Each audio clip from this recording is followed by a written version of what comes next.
If we're going to talk about awakening, we must talk about awakening as awakening to the divine. There's only one real way to speak about awakening because everything up to that point has just been preparation. The divine is the goal. So people talk about having an awakening uh, like this, and it's not really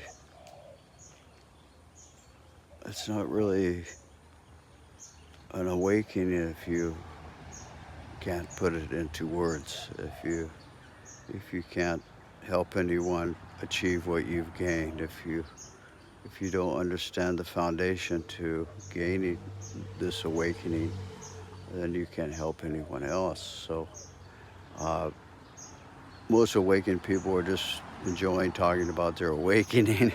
it's the idea is it's nice, but the reality is that if they're honest, they'll see how much they are really blowing it in life, how they're not living up to their expectations of themselves, how they're creating shame and guilt and anger and hatred for people, and yet at the same time they're thinking that they've had this great awakening, because they have all this human emotion, unresolved stuff.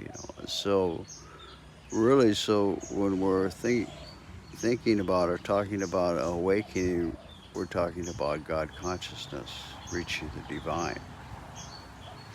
We're not really going to use the frame so much as in gaining cosmic consciousness or this permanent foundation in abstract consciousness.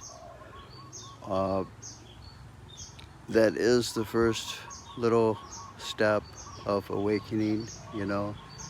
That is essential to know because it's really the foundation for the real awakening of the divine. That's really the foundation, is the transcendental consciousness becoming permanent, and the process of transcendence and is the path to that permanence that is needed for the foundation. And so this is the God consciousness uh, idea.